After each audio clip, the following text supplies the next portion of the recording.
O amor andou entre nós é o nome dessa nossa pequena série de reflexões que nós estamos fazendo na Semana Santa, na Semana da Paixão. Milhares de anos atrás, Jesus também estava passando por essa mesma semana que nós estamos passando, e a Bíblia nos conta de alguns acontecimentos que se deram nesses dias. A Semana da Paixão ela começa no Domingo de Ramos e ela termina com o Domingo da Ressurreição.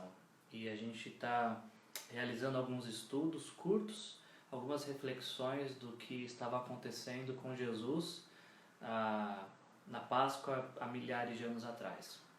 Agora são 18 horas, sexta-feira de Páscoa, 18 horas, e a Bíblia nos conta que por volta das 18 horas Jesus estava sendo tirado da cruz. Ele tinha acabado de morrer às 15 horas da sexta-feira, e por volta das 18 horas Jesus estava sendo retirado da cruz para ser sepultado. E essa é a nossa reflexão desse tempo. Quero junto com vocês pensar o que estava acontecendo às 18 horas naquela Páscoa há milhares de anos atrás, do primeiro século. E o texto que eu escolhi para conversarmos agora nesse pequeno período é o texto de Marcos, capítulo 15, versículos de 42 a 46. Marcos 15, 42 a 46, a gente vai falar do sepultamento de Jesus, que aconteceu na sexta-feira de Páscoa, por volta das 18 horas. E o texto bíblico nos diz as seguintes palavras: Era o dia da preparação, isso é, véspera do sábado. Ao cair da tarde, José de Arimateia, membro de destaque do Sinédrio, que também esperava o reino de Deus, dirigiu-se corajosamente a Pilatos e pediu o corpo de Jesus. Pilatos ficou surpreso ao ouvir que ele já tinha morrido. Chamando o centurião, perguntou-lhe se Jesus já tinha morrido. E aí então, sendo informado pelo centurião, entregou o corpo a José. Então José comprou um lençol de linho, baixou o corpo de Jesus, envolveu-o no lençol e o colocou num sepulcro cavado na rocha, depois de rolar uma pedra sobre a entrada do sepulcro. E assim fechou o sepulcro.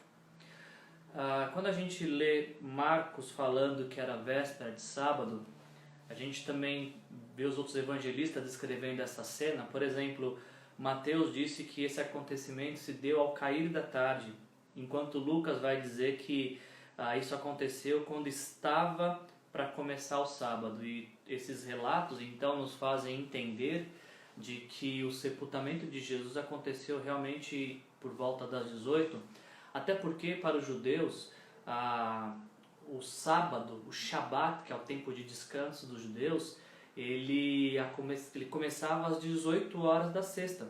Então realmente um pouco antes das 18 horas, José de Arimateia comparece diante do governador Pilatos. E aqui algo muito interessante para considerarmos, porque surge nesta cena este homem chamado José de Arimateia. E olha algumas descrições sobre ele que nós temos nos textos bíblicos. Por exemplo, Mateus diz que José era um discípulo de Jesus. A gente vê isso em Mateus 27.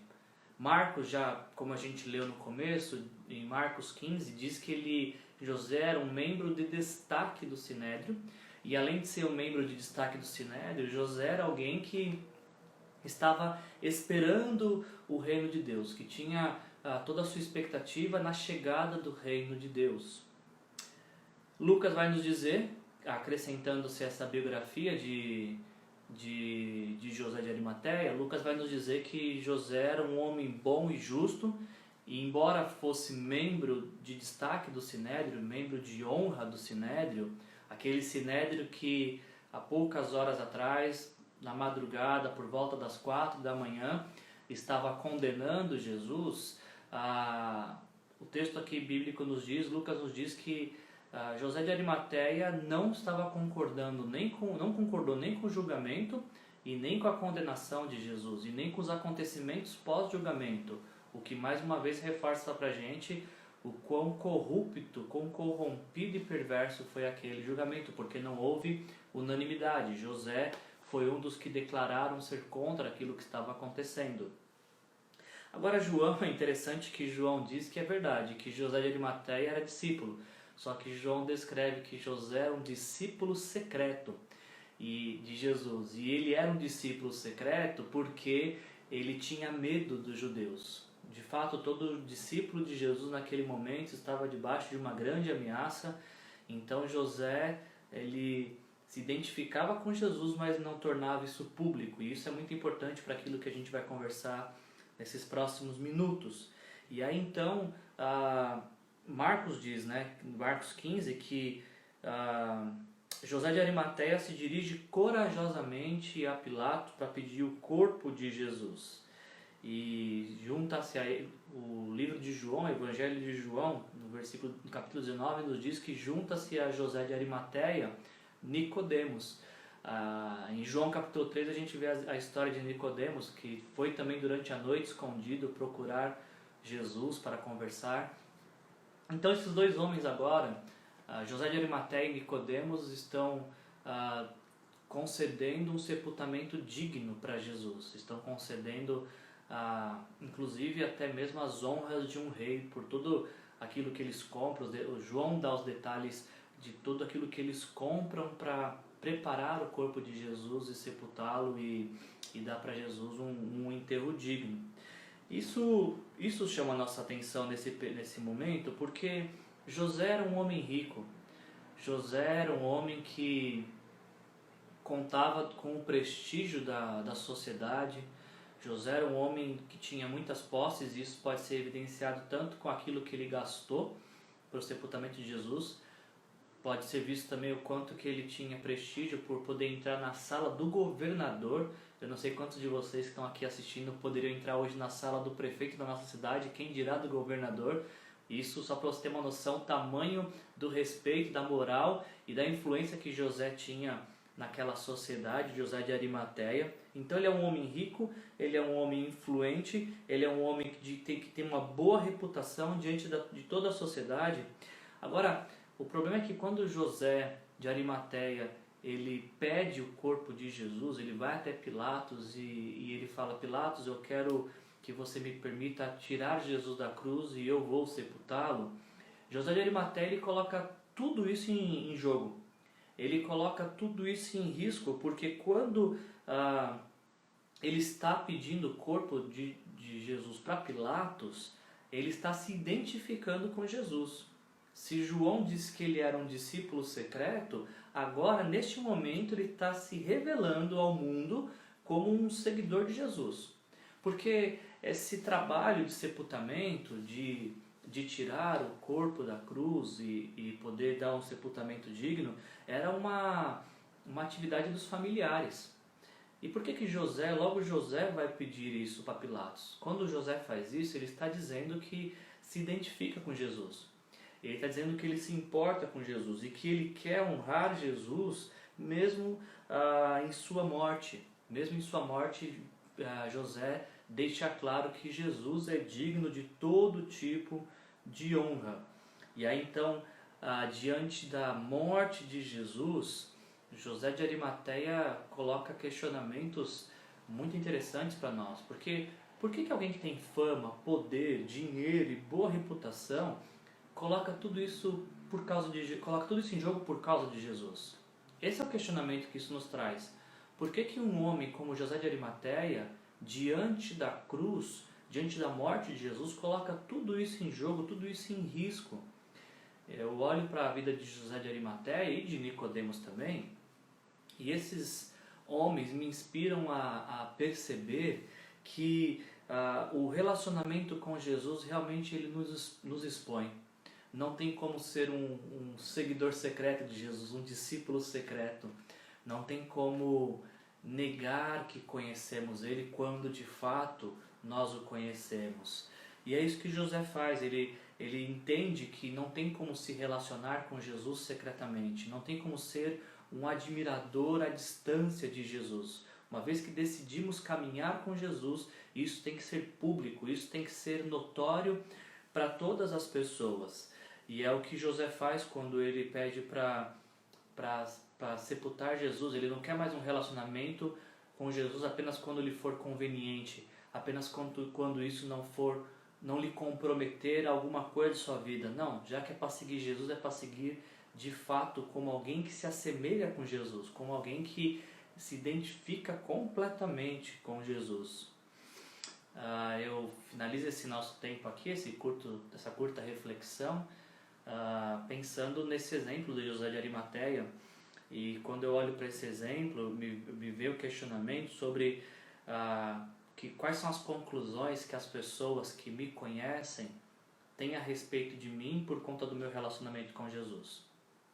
Como a gente viu, José de Arimateia, essa atitude, esse bom ato a favor de Jesus fez com que José fosse identificado naquele momento como um seguidor de Jesus. E eu e você, será que nesta Páscoa, será que em todas as outras Páscoas que nós já vivemos, nossas ações para com Jesus nos identificam como discípulo de Jesus? Será que as pessoas que nos rodeiam, a sociedade na qual vivemos, nos identificam como discípulo de Jesus?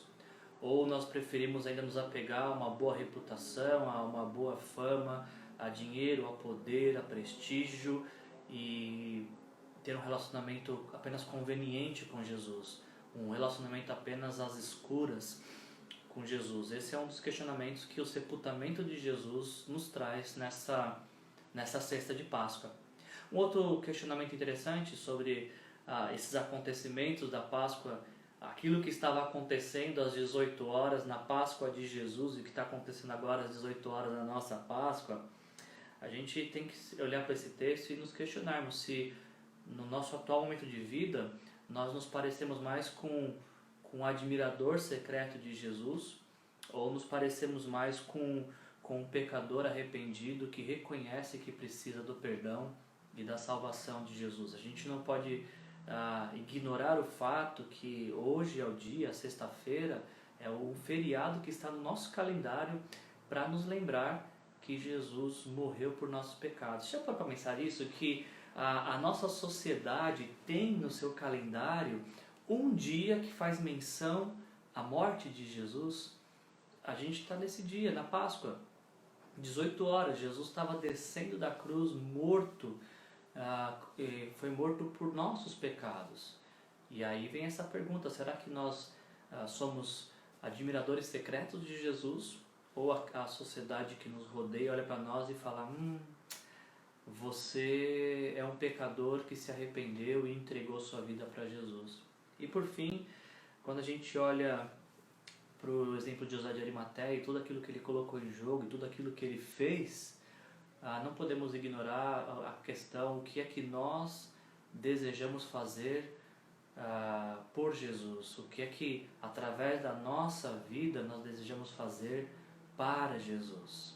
José colocou tudo em jogo e ele quis, com a sua vida e com aquilo que ele tinha, ele desejou honrar Jesus. Será que nesta Páscoa eu e você também desejamos honrar Jesus com a nossa vida, com o nosso viver, de forma que as pessoas que nos conhecem nos identifiquem como pessoas que amam Jesus e que desejam a presença dele em sua vida mais do que qualquer outra coisa?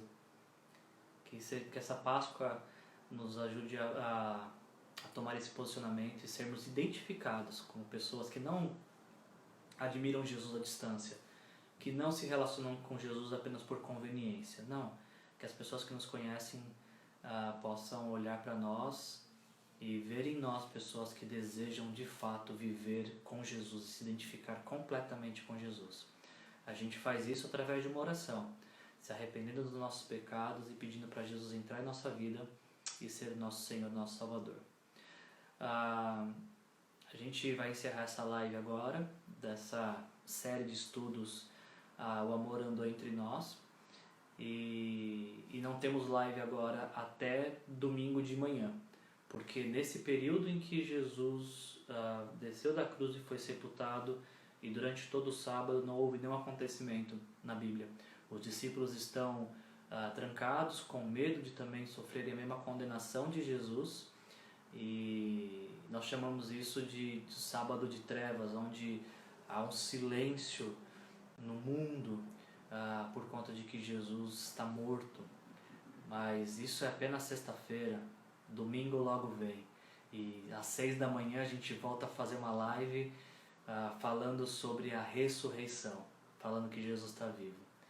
A gente tem mais uma live agora de um outro estudo, Atos de Fé, em tempo de coronavírus, que começa às 20 horas. Mas essa série de estudos, o amor entre nós, vai